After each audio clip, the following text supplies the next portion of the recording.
నమస్తే welcome to meta news. ఇక మ్యాటర్లోకి వస్తే వైఎస్ జగన్మోహన్ రెడ్డి ఏం చేసినా ఆయనకు రివర్స్ కొడుతుంది.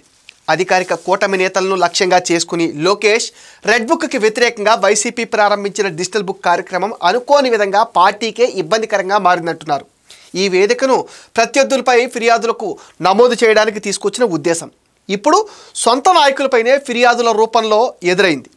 తెలుగుదేశం పార్టీ ప్రతిపక్షంలో ఉన్నప్పుడు అసెంబ్లీ ఎన్నికలకు ముందు రెడ్ బుక్ హాట్ టాపిక్. ఇక కూటమి అధికారంలోకి వచ్చాక కూడా చాలా రోజులు చర్చ అంతా దాని చుట్టూనే తిరిగింది.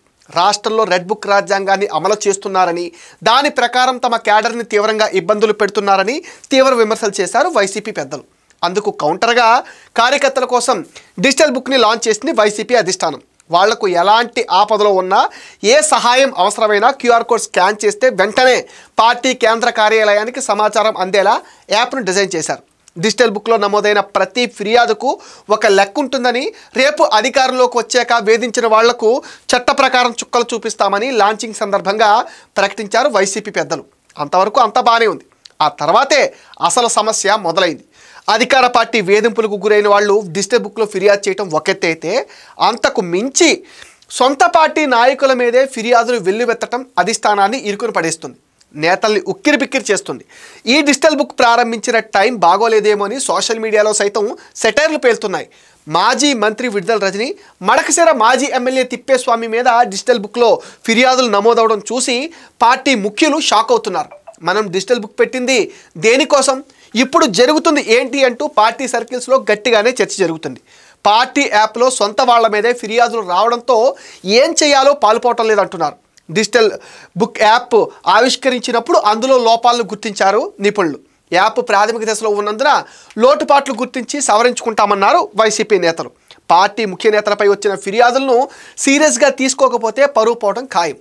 తమ డిజిటల్ బుక్ తమకే రివర్స్ అవడం వైసీపీ నేతలకు షాక్ ఇస్తోంది. మాజీ మంత్రి విడుదల రజనీ పైన తీవ్ర ఆరోపణలతో ఫిర్యాదులు రావడం రాజకీయ వర్గాల్లో పెద్ద చర్చకు కారణమైంది. డిజిటల్ బుక్ స్టార్ట్ అయిన వెంటనే చిలకలూరుపేటకు చెందిన నవతరం పార్టీ జాతీయ అధ్యక్షుడు రావు సుబ్రహ్మణ్యం మాజీ మంత్రి విడుదల రజనీ మీద ఫిర్యాదు చేసిన సంగతి మనందరికీ తెలిసిందే. చిలకలూరుపేటలో తన కార్యాలయం, ఇల్లు, కారు మీద 2022లో విడుదల వర్గీయులు దాడి చేశారంటూ అందుకు సంబంధించిన ఫోటోలను కూడా యాప్లో అప్లోడ్ చేశారు. మాజీ మంత్రి మీద పార్టీపరమైన చర్యలకు తీసుకుని తనకు న్యాయం చేయాలని కోరారు రావు సుబ్రహ్మణ్యం. దీనిపైన స్పందించి తనకు న్యాయం చేయాలని, తనకు న్యాయం జరిగితేనే జగన్ చెప్పినట్లు వైసీపీ కార్యకర్తలకు కూడా న్యాయం జరుగుతుందన్న నమ్మకం కలుగుతుందన్నారు. విడుదల రజనీ అధికారంలోకి వచ్చాక ధనలక్ష్మిని హెచ్ఎంని సస్పెండ్ చేయించారని, కోర్టుకెళ్లి తానే ఆమెకు న్యాయం చేశానన్నారు సుబ్రహ్మణ్యం. ఆమెతో పాటు గవర్నమెంట్ హాస్పిటల్ డాక్టర్ భవానీని సస్పెండ్ చేయడానికి ప్రయత్నిస్తే తానే ఆపానన్నారు. ఎండవల్లిలో భూమిని 25 కోట్లకు లాగేశారు. ఆ భూమి ద్వారా 200 కోట్ల రూపాయలు సంపాదించేందుకు ప్రయత్నించారు. 2021లో అర్ధరాత్రి విడుదల గోపి మా ఇంటిపై దాడికి ప్రయత్నించారు. ఇంట్లో ఉండటం వల్ల బ్రతికిపోయాం. పోలీసులు వచ్చేసరికి వాళ్ళంతా పారిపోయారు.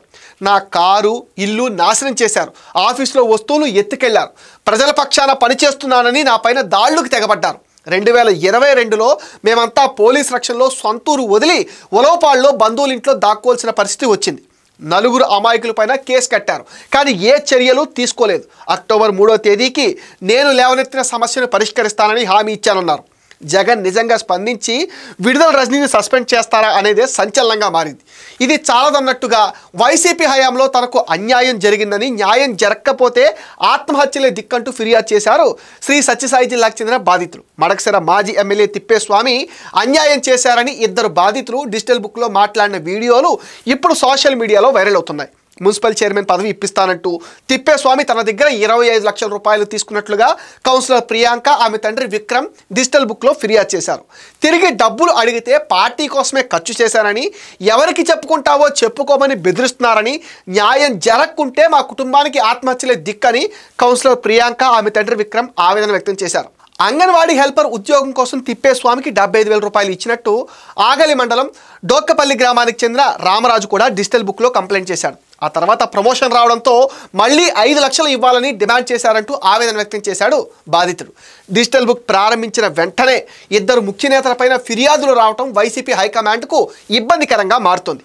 ఈ ఫిర్యాదుల పరంపర కొనసాగుతుందని కూడా అంటున్నారు. ఇది మెటా న్యూస్ అప్డేట్. ఈ వీడియో పైన మీ విలువైన ఒపీనియన్ని కామెంట్ సెక్షన్లో మెన్షన్ చేయండి. మీరు ఇచ్చే కామెంట్స్తో మరిన్ని ఇంట్రెస్టింగ్ వీడియోస్ మీకు అందిస్తాం. అండ్ మీరేం చేయాలి మీకు తెలుసుగా, ఈ వీడియోస్ని లైక్ చేయండి, షేర్ చేయండి, మెటా న్యూస్ని సపోర్ట్ చేయండి, సబ్స్క్రైబ్ చేయండి.